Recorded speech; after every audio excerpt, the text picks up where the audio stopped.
പ്രീതി മാം കല്യാണം കഴിച്ചത് 17ാമത്തെ വയസ്സിലാണ്. എനിക്ക് തോന്നുന്നു കുട്ടിത്തം മാറാത്ത ആ സമയത്ത് ആണ് നടേശൻ സാറ് പ്രീതി മാമിനെ കല്യാണം കഴിച്ചത്.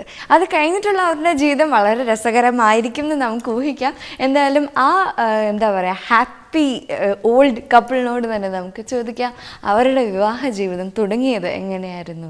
എനിക്കന്ന് 17 വയസ്സ് ശരിക്കും തികഞ്ഞിട്ടില്ല. ആ സമയത്താണ് എൻ്റെ വിവാഹം നടക്കുന്നത്. അന്ന് ഈ 18 വയസ്സൊന്നും പറഞ്ഞിട്ടില്ല. ശരിക്കും എല്ലാ കുസൃതികളുമുള്ള എല്ലാ പിടിവാശികളുമുള്ള ഒരു പ്രീതിയായിരുന്നു അന്ന് ഞാൻ.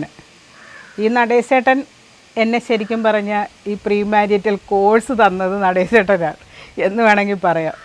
എല്ലാം ഞാൻ ചെയ്യുന്ന തെറ്റുകളെല്ലാം അതങ്ങനെയല്ല. പക്ഷേ എന്നെ വീട്ടിൽ നിന്ന് അച്ഛനും അമ്മയൊക്കെ ഉപദേശിച്ചാണ് ഇങ്ങോട്ട് വിട്ടത്.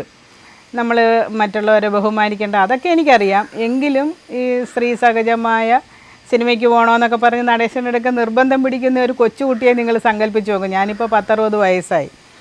അപ്പോൾ ആ നിർബന്ധങ്ങളൊക്കെ എനിക്ക് അന്നും ഉണ്ടായിരുന്നു. പക്ഷേ ഇതെല്ലാം നടേശേട്ടൻ സാധിച്ചു തരും. അത് എങ്ങനെയാണെന്ന് വെച്ചാൽ നടേശേട്ടൻ്റെ സഹോദരിമാരോടൊപ്പം എന്നെ സിനിമയ്ക്ക് വിടും. നടേശേട്ടൻ അത് കാണാനായിട്ട് താല്പര്യമില്ല. പിന്നെ കാണണമെന്നുണ്ടെങ്കിൽ ഈ ദേവി മഹാത്മ്യം, പിന്നെ അല്ലെന്നുണ്ടെങ്കിൽ ശിവാജി ഗണേശനൊക്കെ അഭിനയിച്ച എന്താണ് അങ്ങനെയുള്ള സിനിമകൾ, എനിക്കതൊന്നും കാണണ്ട. പക്ഷെ അതൊക്കെ അഡ്ജസ്റ്റ് ചെയ്ത് ഞങ്ങളങ്ങ് പോകും. അതൊരു ചെറിയ കാര്യമാണ്. ഞങ്ങൾ തമ്മിൽ വേറെ അരമണിക്കൂർ പോലും പിണങ്ങി ഇന്നേ വരെ ഇരുന്നിട്ടില്ല. പിണക്കം ഉണ്ടായിട്ടുണ്ട്, വലിയ പിണക്കങ്ങളൊക്കെ. നിസ്സാര കാര്യത്തിനാണ് ഈ പറഞ്ഞ പോലെ. അത് 15 മിനിറ്റിനകം ഞങ്ങളുടെ പ്രശ്നങ്ങൾ തീർന്നിട്ടുണ്ട്. ഒരു പ്രശ്നമില്ല.